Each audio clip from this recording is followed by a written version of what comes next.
Welcome to today's story. We'll learn English through the inspiring life of Swami Vivekananda, a man who taught the world to believe in themselves. His words, "Arise, awake, and stop not till the goal is reached," will fire up your heart and improve your English as you listen. Let's dive into his powerful journey. The birth of a legend.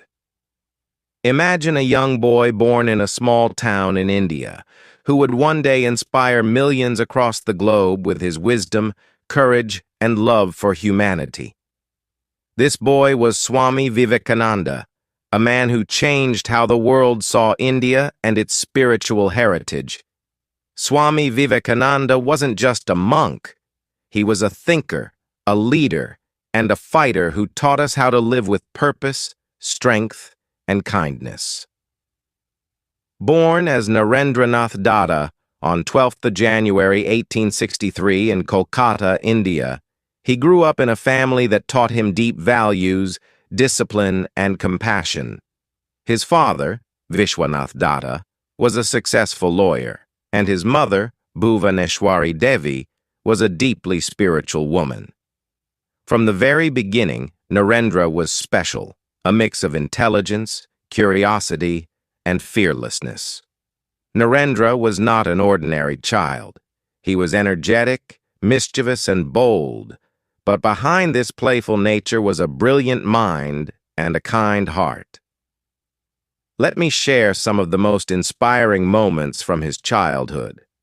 As a young boy, Narendra and his friends used to play near a big tree in their neighborhood. One day, an elder told them, "There's a ghost in that tree. Don't go near it."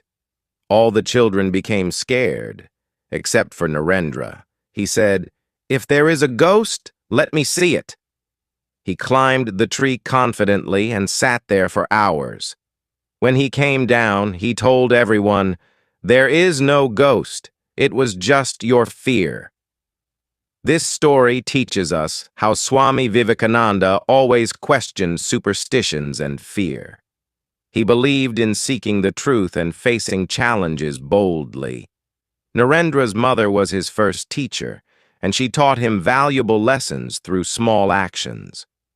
Narendra's mind was like a sponge.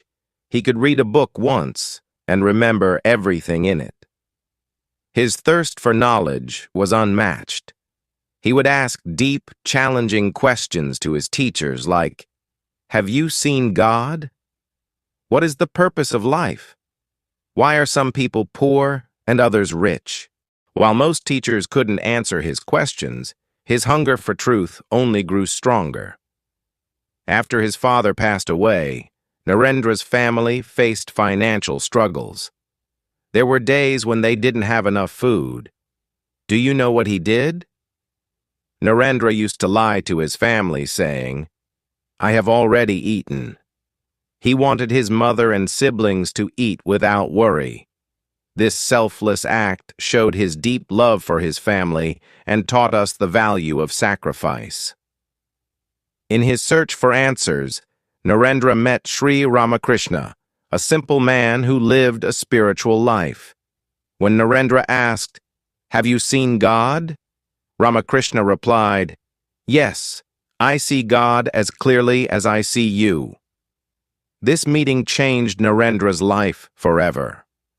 Ramakrishna became his mentor, teaching him that God lives in every human being and that serving humanity is the greatest form of worship.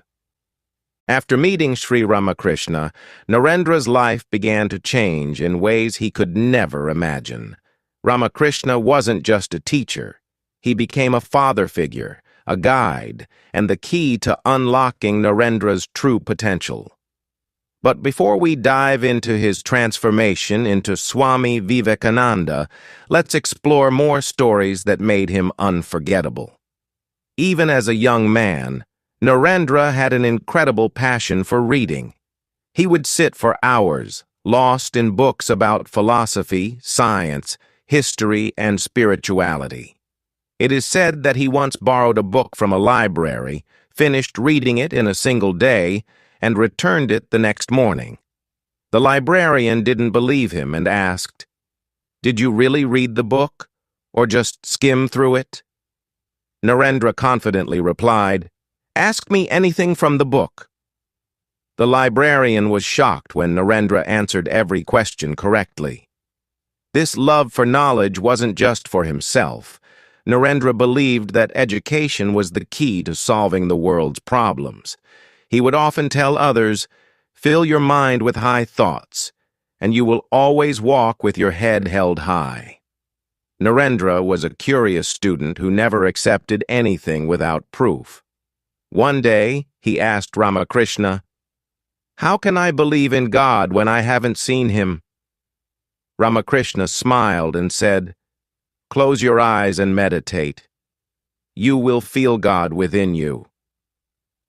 At first, Narendra was skeptical, but after spending time with Ramakrishna, he started to experience something profound. He realized that God wasn't just in temples or books. God was in every living being. This realization shook him. Ramakrishna also taught him to serve humanity. "If you want to see God," Ramakrishna said, "serve the poor, the hungry, and the needy. That is the greatest worship."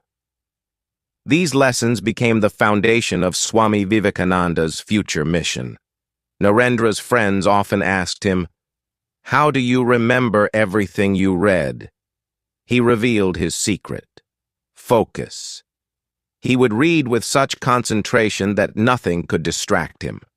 Once, while studying, his friends were talking loudly nearby.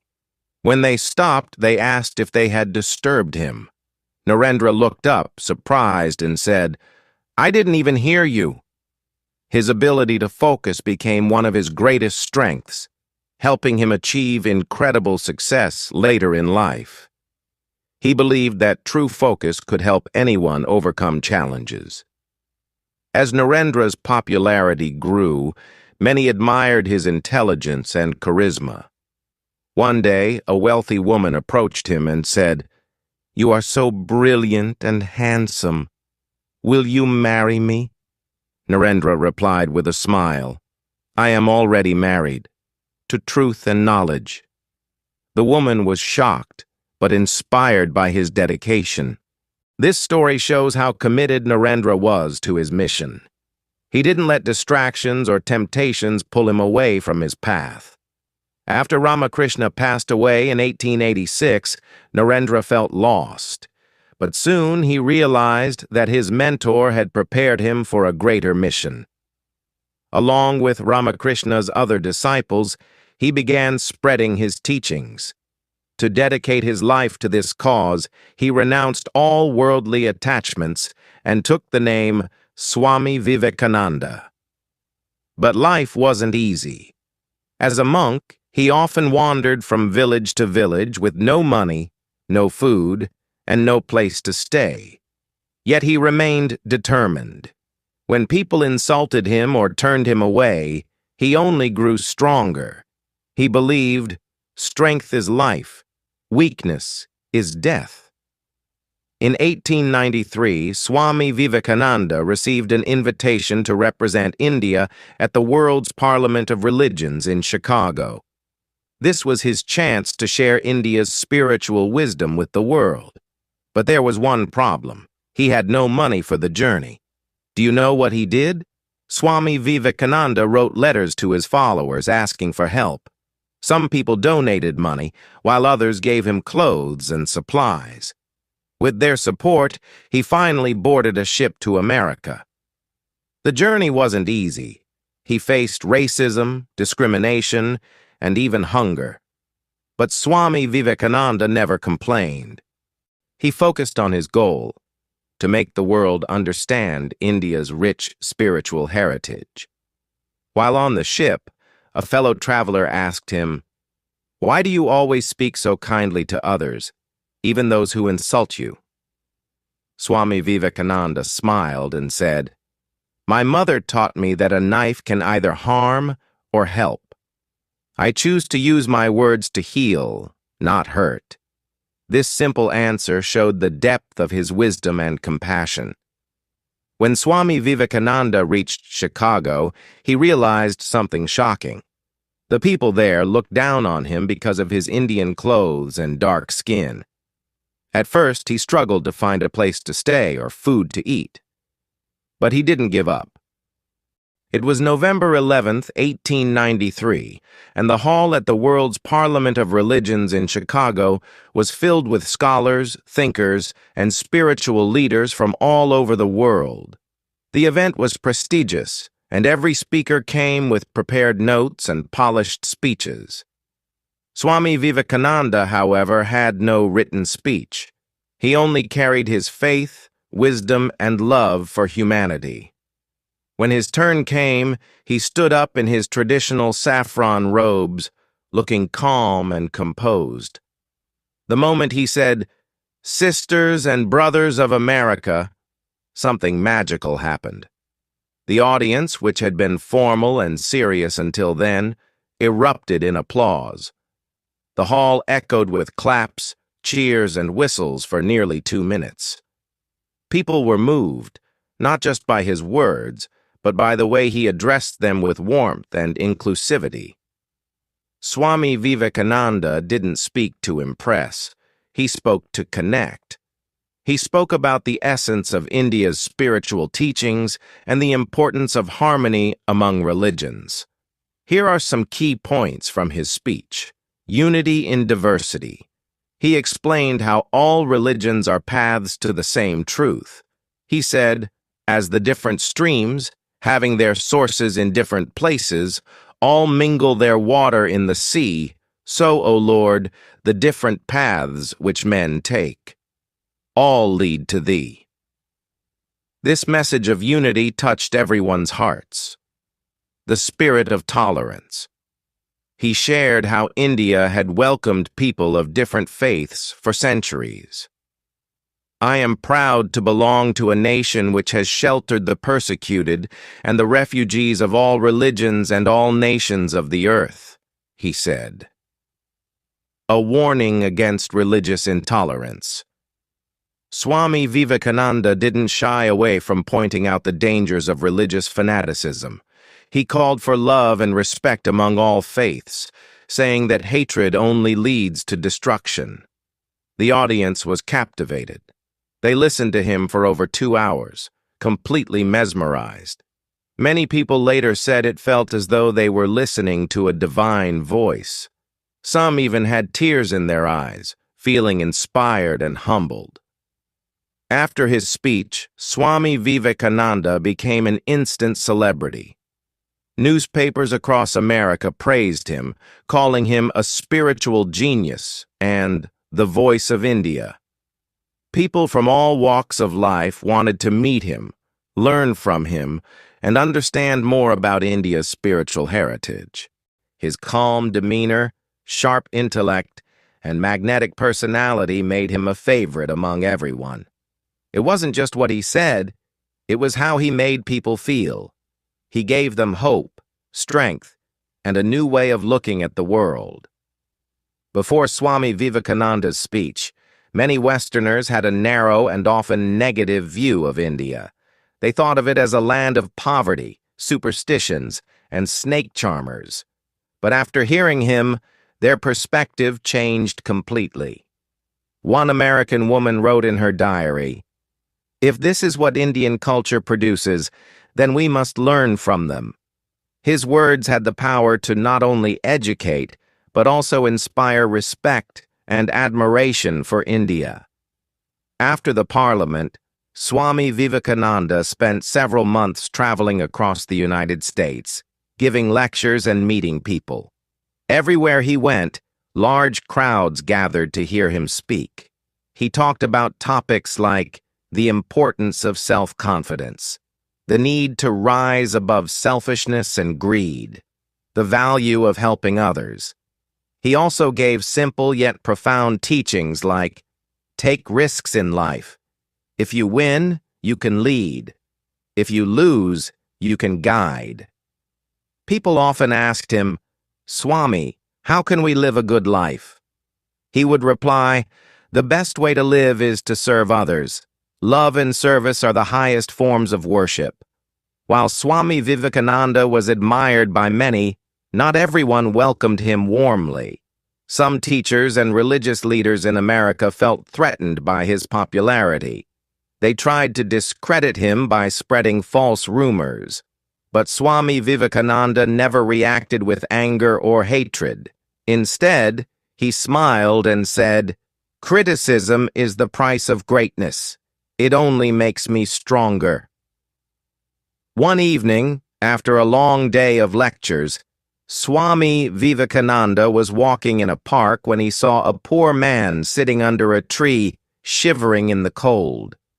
Without hesitation, he took off his own shawl and gave it to the man, saying, "You need this more than I do." This small act of kindness touched everyone who witnessed it. Swami Vivekananda's greatness wasn't just in his words, it was in his actions. Swami Vivekananda believed deeply in the power of young people.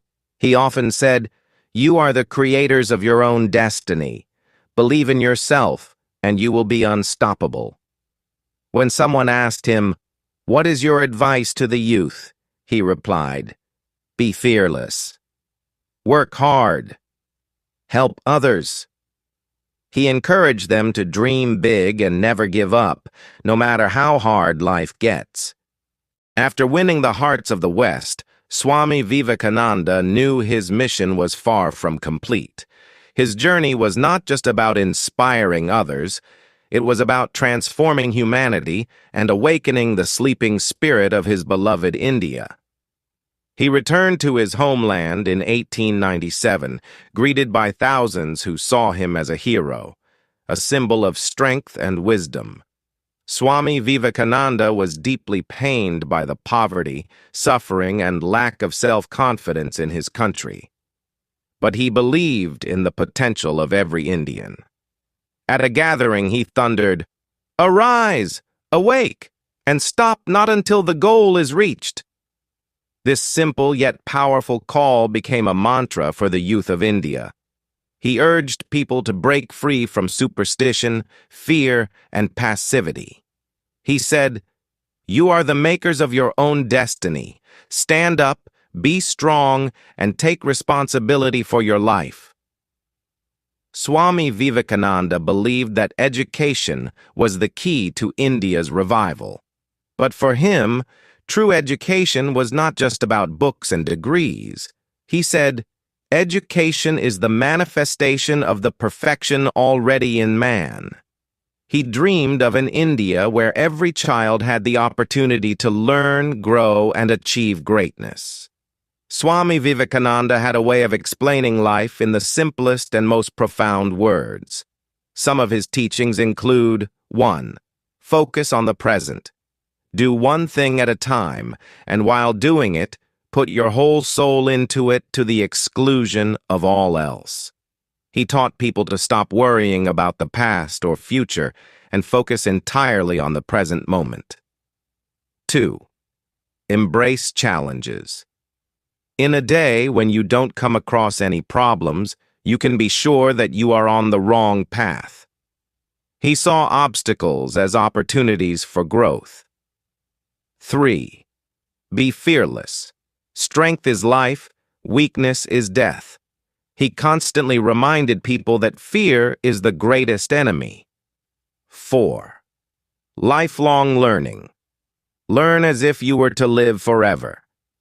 Swami Vivekananda believed that every day is an opportunity to learn and grow. Swami Vivekananda didn't just preach, he lived by his words.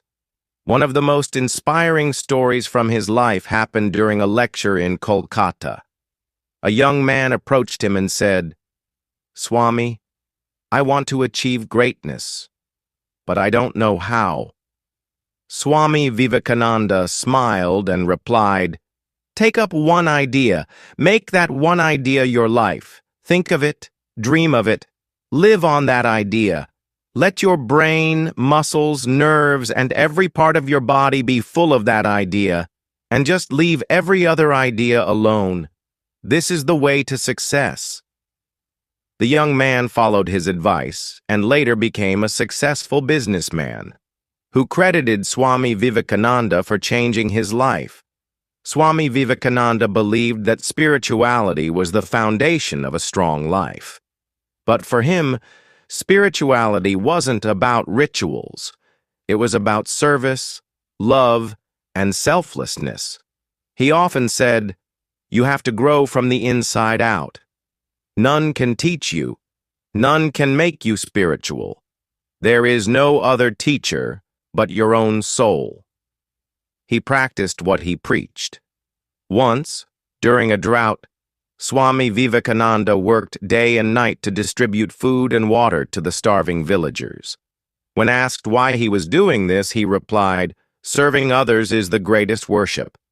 Many people wondered how Swami Vivekananda managed to do so much in his life. What was his secret? He once revealed, "The secret of life is to have no fear and no distractions. Be fully present in everything you do." He also emphasized discipline and focus. Think deeply, but don't overthink. Worrying doesn't solve problems. Actions do. Work hard and trust the results to come. As Swami Vivekananda traveled across India, he continued to inspire millions. His health, however, began to deteriorate due to overwork. Despite this, he never stopped. He believed his mission was more important than his own comfort. He told his disciples, "It is not life that matters, but the courage you bring to it. Even if I die tomorrow, my work will live on." On the 4th of July, 1902, Swami Vivekananda passed away at the young age of 39. But even in his final moments, he was calm and full of wisdom. Before his passing, he meditated deeply and told his disciples, "I have done my work. Now it is time for me to leave. Be strong, be fearless, and serve others." Swami Vivekananda's life was short, but his impact was eternal. His teachings continue to inspire people worldwide. He showed us how to live with courage, compassion, and purpose. His words remain a guiding light for anyone seeking greatness. All the powers in the universe are already ours. It is we who have put our hands before our eyes and cry that it is dark. Swami Vivekananda's life proves that one person can change the world with determination, faith, and love for humanity. His story is not just history. It is a living lesson for all of us. Let his life inspire you to rise above your fears